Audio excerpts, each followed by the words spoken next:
Halo semuanya, kembali lagi bersama saya Brian Howard.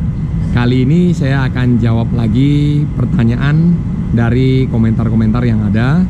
Dan hari ini hari Senin tanggal 16 Januari, masih awal tahun ya, masih semuanya masih kembali lagi ke dasarnya ya. Dan selamat tahun baru juga teman-teman sekalian. Lalu saya tidak lama-lama lagi, saya akan langsung jawab pertanyaan. Oh ya, tapi satu lagi sebelum saya jawab pertanyaan, teman-teman jangan lupa ya, giveaway-nya itu yang kacamata pintar itu sampai ke tanggal 31 Januari. Jadi teman-teman yang mau dapatkan giveaway itu, mau dapatkan kacamata pintar itu bisa langsung tonton kembali di giveaway yang saya buat di bulan 12 kemarin ya, di tahun 2022. Nah, nanti tanggal 31 setelah itu saya akan buat video yang baru lagi untuk memberitahukan pemenangnya di salah satu, nanti sekalian menjawab pertanyaan juga ya. Nah, oke, kita akan langsung mulai di pertanyaan yang pertama. Ini sekarang bisa lihat ya, di jam 7 ya, 7.02 tanggal 16 ya Januari. Oke, sekarang saya akan langsung jawab pertanyaan. Ini ada 9 pertanyaan ya, lebih kurang yang masuk ke komentar saya ya. Nah, ini ada di video yang pertama ini, deal anak-anak minta 1x25, 1x20, 1x15 di ronde keempat. Nah, sini ya. Nah, teman-teman juga bisa lihat itu, nonton semua video-video yang drill ya, udah saya upload mulai dari gaya bebas, punggung, kupu, dan dada ya. Jadi jangan lupa itu sudah bisa ditonton. Karena apa saya upload duluan? Karena teman-teman kan udah bisa langsung kasih ke anak-anak program drillnya ya. Nah, di sini ada yang bertanya, saya dari Belitung, salam balik buat teman-teman yang ada di Belitung, mau nanya seperti mana coach agar kaki cepat dan tangannya laju. Nah, kalau kaki cepat dan tangannya laju ya berarti kita mesti latihan kaki ya. Dimana kalau untuk set biasanya kalau misalnya teman-teman buat program nih, biasanya itu kan ada pemanasan. Habis pemanasan itu ada pre-main set. Jadi kerangka 1, kerangka 2, dimana saya sudah pernah ya jelaskan di cara membuat tips atau cara membuat program latihan untuk anak-anak ya, dari mulai SD, SMP, SMA ya. Nah, itu biasanya di pre-main setnya itu kalau saya masukin kaki ya. Saya masukin kaki itu 10x100 atau misalnya 6x200. Nah, itu intervalnya semakin hari semakin setiap 3 bulan biasanya kita anak-anak tambah kuat ya, kita naikin intervalnya ya. Nah, itu mungkin kalau untuk kaki ya. Tapi kalau untuk tangan ya, untuk tangan kaki agar kaki cepat dan tangannya laju. Nah, kalau untuk kaki cepat dan tangan laju ya banyak swim setnya juga ya, untuk berenang, set berenangnya dibanyakin ya. Jadi anak-anak ini kebiasaan dengan tarikan tangannya dan juga tendangan kakinya ya. Dan diingatkan juga ketika berenang itu kakinya jangan berhenti ya. Lalu untuk tangannya itu boleh juga ngerjakan full set. Misalnya di pre-main set itu teman-teman masukin full set 4x200, 5x200 atau 10x100 full set ya. Nah, mungkin itu terjawabkan ya teman-teman. Nah, sekarang ada di video yang kedua ya. Sebentar ya teman-teman. Nah, ada di video kenapa kaki dan tangan gaya kupu-kupu harus sinkron atau bersamaan ya. Nah, ini drill yang saya buat di tahun lalu itu sama juga, mulai dari bebas, punggung, kupu, dan dada ya. Jadi drill ini ada 4 gaya, saya udah buat 2 kali itu ya. Jadi yang tahun lalu dan tahun ini teman-teman bisa nonton itu ya. Nah, Kak, kebiasaan saya kalau underwater dolphin tangan rapat ke samping, berarti ini kan yang tangan di samping ya, menggunakan gerakan bagian kepala itu berhasil gitu loh. Jadi dia berarti kick with hand on the side ya, ataupun chest belly ya. Tapi menggunakan tangan lurus ke depan malah gak maju-maju. Kenapa ya Kak? Oke, kalau tangan lurus ke depan gak maju-maju. Oke, berarti teman-teman ini ya, yang saya perlu kasih tahu itu yang perlu dipelajari adalah kick on the side ya, yang menyamping, dimana coba dulu dengan satu tangan di depan ya, lalu habis itu gerakan kaki itu tetap menggunakan chest belly bantuannya, tangan itu di depan itu diam aja, nggak usah ada gerakan apa-apa ya. Nah lalu coba dari gerakan menyamping, habis itu baru masuk dua tangan ya. Jadi satu tangan dulu menyamping, saya coba ya praktekkan.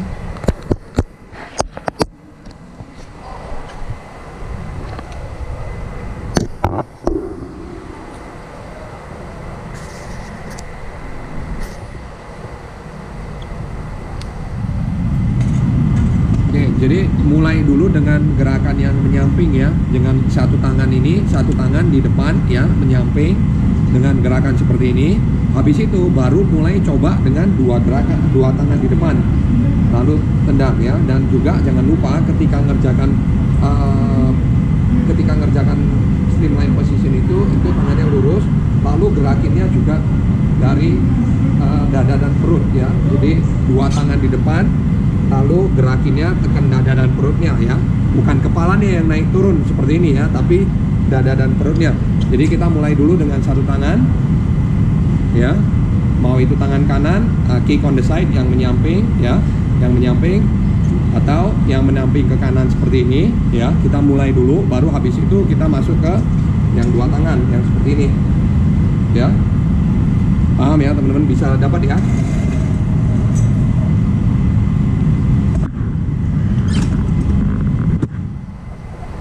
Oke ya, saya balikin lagi.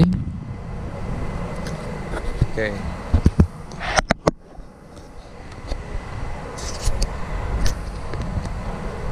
Oke, jadi itu dapat ya teman-teman dari penjelasannya ya, dari jawabannya.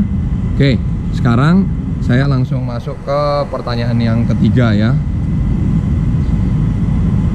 Nah, ini kebetulan ada masuk ke Instagram saya ya. Nah, teman-teman boleh juga bertanya, kalau misalnya nggak di channel YouTube, itu bisa juga di akun Instagram saya. Saya akan taruh di deskripsi di bawah ya, di deskripsi di bawah.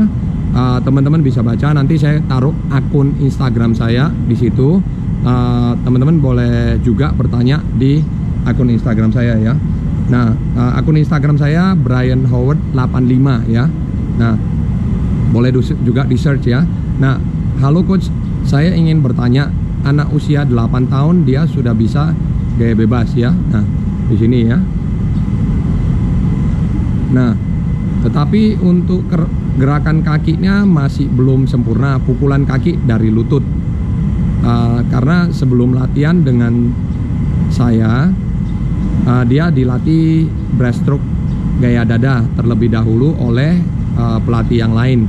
Dan saat pull tangannya hanya di kayu setengah, tidak sampai selesai. Nah, saat ini dia masuk latihan ke 6 bulan, tetapi saya lebih sering memberikan drill gaya bebas sembari diberikan beberapa latihan punggung, gaya punggung seperti kick on back, berarti itu ya breast on back ya, itu kaki gaya punggung ya. Lalu itu pun masih kesulitan. Saya dikomplain oleh orang tua anak, saya dikomplain oleh orang tua anak tersebut karena progresnya lambat ketimbang anak yang lain yang sudah masuk ke kelas menengah. Nah, baiknya gimana ya coach? Apakah langsung saya ajarkan ke gaya punggung saja atau bagaimana? Nah, terima kasih coach ya. Terima kasih kembali Pak. Kalau untuk anak umur 8 tahun itu nggak usah buru-buru ya. Itu yang perlu dilatih adalah gerakan dasarnya ataupun teknik dasarnya, mulai dari gerakan kaki, mulai dari gerakan tangan, drillnya, rotasi tangannya, rotasi bahunya, lalu habis itu posisi kepalanya, posisi badannya, itu dulu diperhatikan kalau untuk umur 8 tahun. Karena kita juga nggak perlu buru-buru mau masukin dia ke kelas contoh yang kelas menengah atau kelas yang berprestasi atau kelas yang udah latihan 6 kali seminggu ya. Biasanya itu namanya progresif, semi progresif katakan. Nah, anak umur 8 tahun itu kan baru juga otot-ototnya baru juga tumbuh ya dari balita ya, baru 3 tahun setelah dia balita itu 6 tahun, 7 tahun, 8 tahun. Yang perlu dikerjakan adalah gerakan dasar, itu namanya basic movement ataupun kalau 1 sampai 5 tahun kan itu active start, jadi dia start untuk aktif ya, beraktivitas. Nah lalu habis itu kalau 6 tahun, 7 tahun, 8 tahun itu namanya basic movement ya. Jadi develop basic movement, jadi mengembangkan dia punya gerakan dasar ya. Contoh kalau misalnya ada bola, kita minta mereka lempar bola, tangkap bola, ngejar bola, tendang bola gitu, lempar bola ya.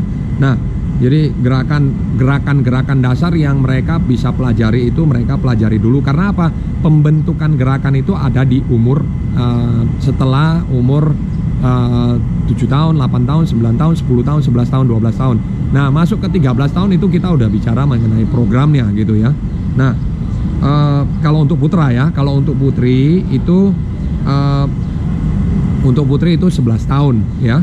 Nah jadi kalau untuk dikomplain sama orang tua, seharusnya sih orang tua kalau kita sebagai pelatih itu kita menjelaskan ya, kalau orang tua komplain kita lihat apa yang dikomplain gitu loh. Misalnya kalau yang dikomplain adalah progresnya lambat ya, kita jelaskan anak-anak ini jangankan 6 bulan latihan, kalau anak-anak yang saya pegang aja ada yang pindah ke saya sebelumnya dengan pelatih lain, itu aja mungkin 1 tahun 2 tahun masih belum bisa ngapa-ngapain gitu loh.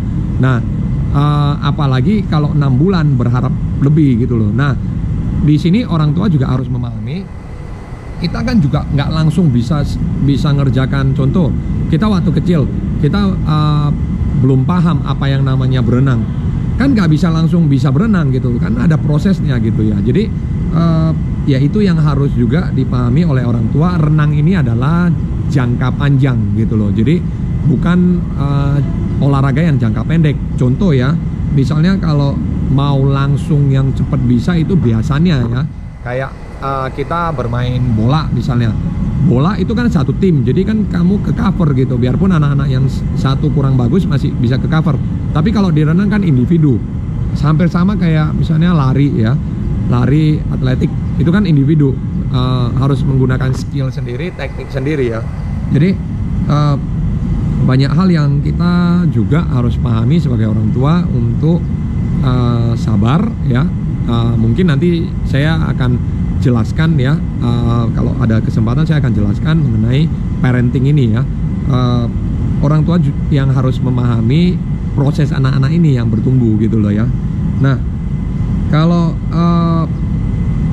langsung ajarkan ke gaya lain itu boleh dikenalkan, nggak ada menjadi masalah. Mana umur 8 tahun situ sudah boleh gerakan 2 lah ya, 2-3 gerakan udah boleh dipelajari. Cuman nggak usah terlalu banyak supaya anak-anak ini nggak bingung gitu loh ya. Nah drill yang dikerjakan pun drill dasar dulu, nggak usah drill yang spesifik ataupun yang khusus ya. Jadi anak-anak ini nggak jadi berantakan, nggak bingung ya. Nah udah ya, itu saya jawab pertanyaannya. Ini sekarang ada pertanyaan sama juga di Instagram ya, di Instagram saya juga. Nah halo coach, izin bertanya, kalau untuk program latihan agar anak-anak tidak bosan, bagaimana caranya untuk putra dan putri usia 10-12 tahun? Terima kasih coach. Nah kalau untuk anak-anak 10-12 tahun ya, putra putri, kalau putri itu udah boleh masuk ke program. 11 tahun itu udah boleh 6 kali latihan ya. Boleh juga diajarkan drill ya. Nah misalnya kalau untuk program biasanya kita boleh buat contoh minggu pertama, minggu kedua, minggu ketiga, minggu keempat itu boleh dikerjakan. Saya langsung kasih paparkan program latihannya ya per 1 minggu ya. Nah itu per hari itu hampir sama programnya, yaitu mereka kan cuma latihannya lebih kurang 5 kali 6 kali ya. Ada yang cuma latihannya 5 kali kalau umur 10 tahun kan. Kalau untuk putra cuma 4 kali ya, lebih kurang ya. Nah jadi itu boleh minggu pertamanya minggu pertamanya bebas, minggu keduanya punggung, minggu ketiganya pupu, minggu keempatnya dada. Nah minggu kelima itu boleh di mix, boleh gaya ganti. Nah Kalau untuk program latihan bagaimana caranya supaya tidak bosan? Ya, contoh nih ya, minggu pertama saya langsung kasih programnya kerangka 1, 2, 3, 4 ya. Jadi buat dulu kerangkanya. Minggu pemanasan itu, untuk kerangka pemanasan itu teman-teman boleh kasih contoh 5 kali 100 gaya bebas. Minggu kedua bebas punggung, minggu ketiga bebas kupung, minggu keempat bebas dada. Lalu habis itu untuk pre-main setnya nomor 2 itu kerangka kedua itu boleh dikasih kaki, contoh 8 kali 100. 8 kali 100 kaki itu minggu pertama bebas, minggu kedua punggung, minggu ketiga kupung, minggu keempat dada. Lalu habis itu untuk main setnya itu teman-teman boleh juga mengenalkan yang namanya aerobic set, speed dan race pace, ataupun boleh juga masuk ke drill ya. Nah, jadi misalnya anak-anak masuk ke drill, contoh 8 kali 100 drill. Minggu pertama bebas, minggu keduanya punggung, minggu ketiganya kupu, minggu keempatnya dada ya. Lalu habis itu terakhir ada 200 easy, ataupun 4 kali 25 lompat berenang, atau 8 kali 25 lompat dan berenang ya. Nah, itu terjawabkan ya teman-teman. Oke, sekarang kita masuk ke pertanyaan yang kelima ya. Saya akan coba jawab, ini ada lebih kurang 9 pertanyaan. Saya akan coba jawab semua dalam satu video ini ya, karena saya lihat nggak terlalu panjang juga harusnya ya. Nah, apa fungsi fins dan pedal di speed set ini, coach? Nah, anak-anak minta deal ya, itu videonya. Nah, kalau untuk fungsi fins dan pedal, fins ini untuk membantu anak-anak supaya tendangannya lebih kenceng. Jadi anak-anak ngerasain kecepatan itu ya. Jadi ketika anak-anak cepat itu rasanya seperti apa, anak-anak juga perlu ketahui. Lalu habis itu pakai pedalnya juga gitu. Ketika mereka menggunakan pedal sprint itu beda dengan mereka nggak menggunakan pedal sprint. Nah, sprint menggunakan pedal dan sprint tidak menggunakan pedal itu berbeda juga dengan ketika kita menggunakan fin dan tidak menggunakan fin ya. Nah, jadi kita mau anak-anak ini ngerasain ya, fungsinya itu untuk ngerasain supaya anak-anak ini bisa dapatkan kecepatan yang kita mau coba anak-anak latih ya. Nah, jadi kita latih anak-anak untuk mencoba merasakan speed itu ya. Kalau mereka udah tambah fins dan pedal ya. Nah, itu kan akan membantu tuh cepat tuh ya. Kalau fins itu akan membantu kecepatan, pull dengan pedal juga membantu kecepatan ya. Nah, lalu untuk pertanyaan yang ke-6 nih ya. Nah, di sini untuk pertanyaan yang mengapa ada di video, mengapa keluar jempol masuk kelingking. Jadi kalau drill itu kan kalau punggung keluar jempol, masuknya kelingking ya, masuk setelah putar, habis itu masuknya kelingking. Nah, di sini ada yang bertanya nih, melatih anak-anak tidak harus dipegang ya, coach? Terima kasih. Sama-sama ya. Jadi kalau melatih anak-anak itu ya wajib dipegang. Cuman ketika kita minta anak-anak untuk ngerjakan drill, itu kita tunjukin dulu ke anak-anak, itu namanya visualisasi. Yang kedua itu namanya audio, yaitu dia mendengar dari apa yang kita jelaskan dan dia dengar, itu namanya audio.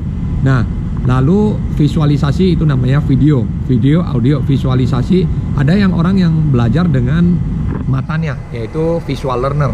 Ada orang yang belajar dengan telinganya, yaitu audio learner. Ada orang yang belajar dari gerakannya, itu namanya movement learner ya, ataupun apa namanya, motion learner. Itu jadi ada orang yang dia belajarnya dari gerakannya. Nah, kita ngajarin anak-anak, sorry ya, ini saya buka dulu handphonenya. Kita ngajarin anak-anak, kita usahakan lengkapin tiga-tiganya ya. Jadi audio learner, visual learner, dan movement learner ya. Jadi mereka itu gerakannya yang mereka ini ya, yang mereka pelajari ya.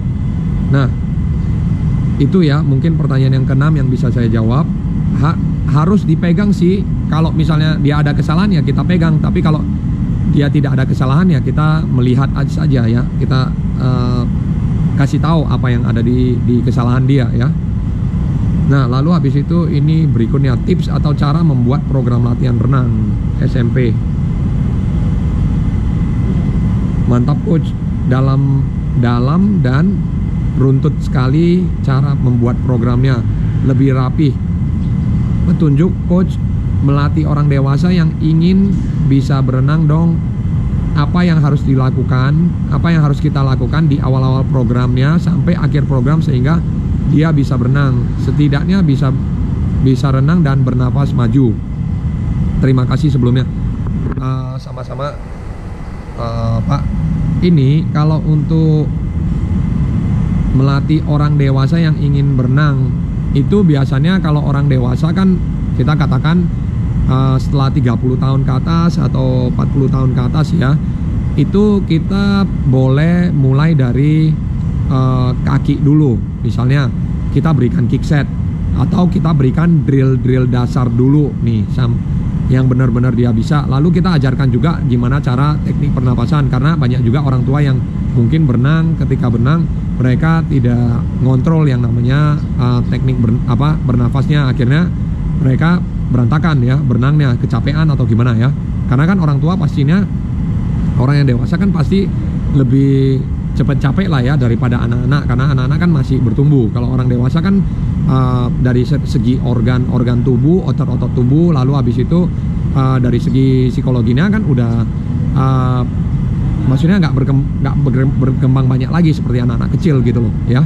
Nah tapi sudah bisa diketahui, misalnya kita beritahu apa, orang dewasa lebih gampang memikirkannya ya. Nah lalu habis itu kalau untuk program boleh aja masukin contoh nih berenang 200 meter, mau itu dada bebas ya terserah, boleh mix ya.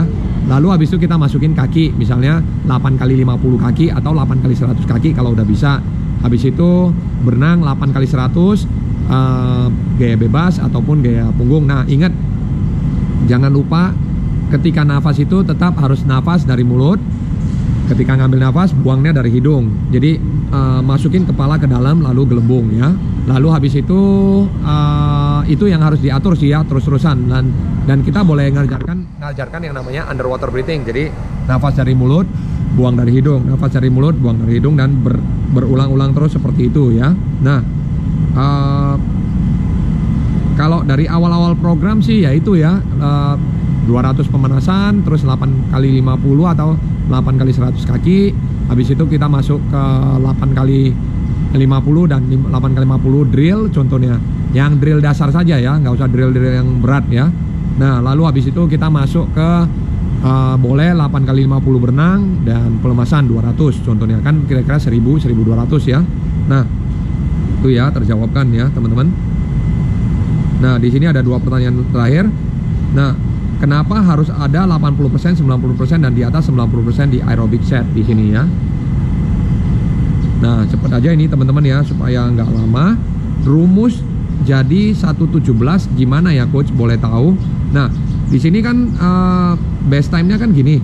Kalau misalnya kita punya base time itu 110, kalau kita berenang 90% tenaga ya, berarti itu dikurangin 10% dari base time kita. Misalnya kita berenang base time kita 110 misalnya. Nah 110 itu kita buat jadi 60 tambah 10, jadi 70 kalikan 10% kan 7 detik, jadi jadinya 70 tambah 7 detik, jadi 77 detik.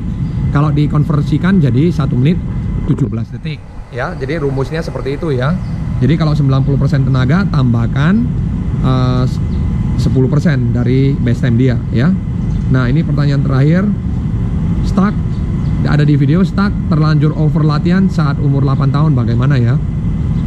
Coach mau tanya, kenapa pas ambil nafas gaya dada pantat kok naik ke atas terus?